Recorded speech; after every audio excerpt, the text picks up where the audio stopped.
Okay, we're not yet done with our crypt. We're going to make a couple more rooms. We're going to make a room which leads off this one, which is the secret door room. Basically, it's where our actual lich is going to be hiding out.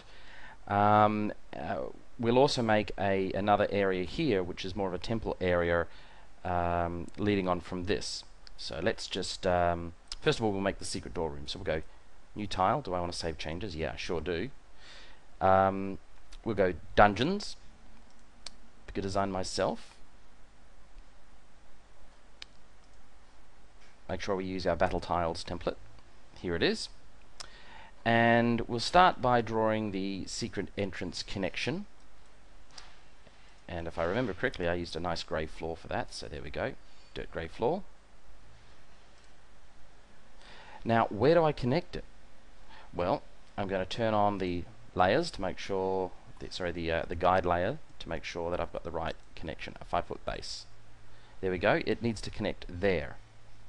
It could also connect from this side, and we could rotate the tile around, but let's just keep it for design purposes nice and easy. So again, starting outside the mask area,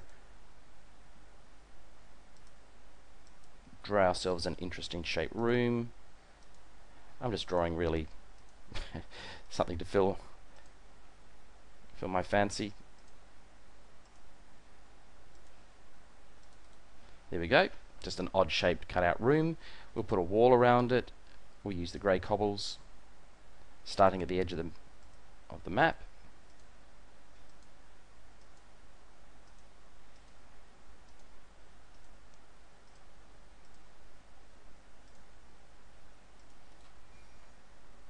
Done.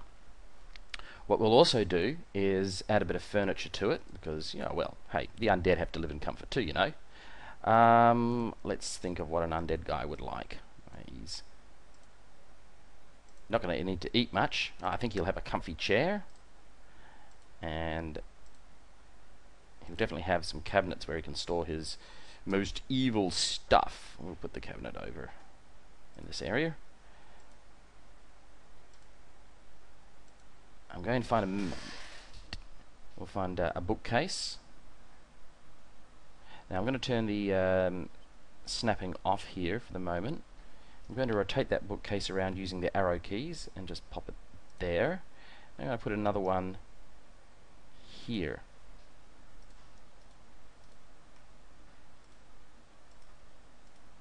That's what I wanted, a nice big workbench. So I'm going to put the workbench nestled in, and again I'm going to rotate, there we go.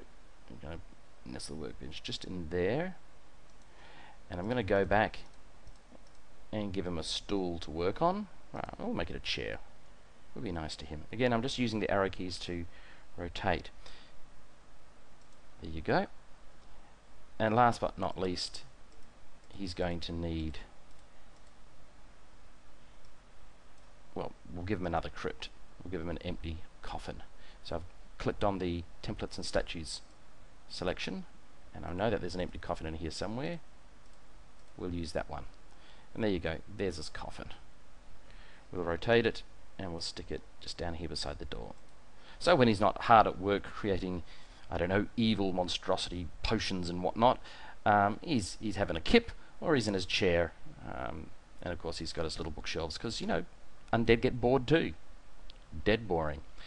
Okay, so that's our room. I'm just going to quickly turn on the activate sheets, and I'm going to turn off our guides.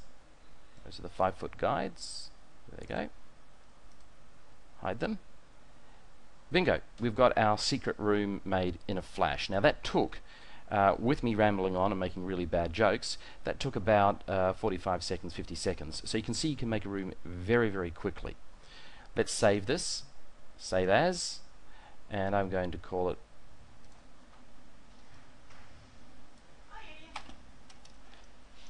secret room.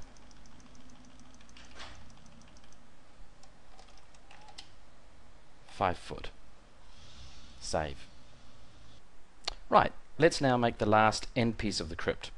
I'm going to go new map,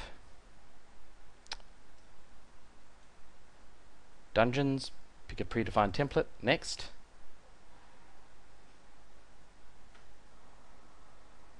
Okay, so what we'll now do is go to our layers section, and we will select the 20-foot guides, and we're going to obviously have the room connecting from this side. So what we'll do is we'll grab a floor, keep the floor consistent with the previous tiles, which is the stonework cobble, start in the mask area, and I think that we'll go back to using that sort of concertina type effect. But when it comes to this end, we'll bring ourselves in at an angle. Voila, we've got an interesting shape end of the room there. We'll put some walls in.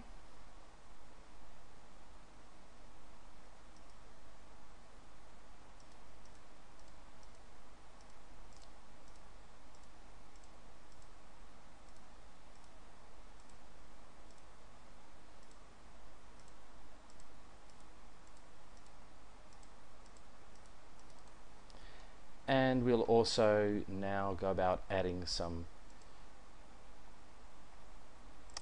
various, ooh, there's a nice one, look at that, an altar with a sacrificial altar. Can't have an evil crypt without a sacrificial altar for some random reason in there.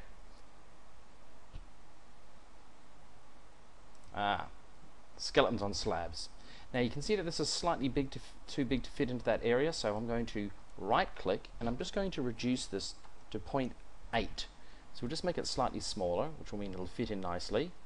I'm going to turn my snaps off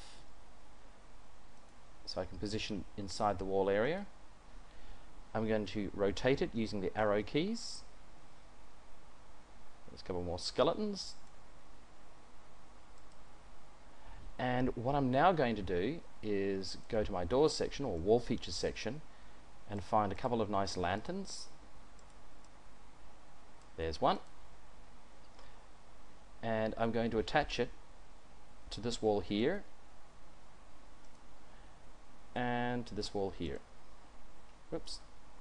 I'm going to undo that one because with Control Z, because I put it on the wall the wrong way. There we go. Done. And we might put a torch here as well. There we go. Lantern on that side and a lantern on this side. Last but not least, we will turn off our guidelines and we will turn on our sheet effects. Bingo, another room. Now what we would do is print each of these tiles out, and I'd probably print maybe an extra 2 or even 3 of the internal tiles, the linking tiles, and then we could build a very large and interesting looking crypt. Let's actually do that now, and I'll make up a photo montage to show you how it looks.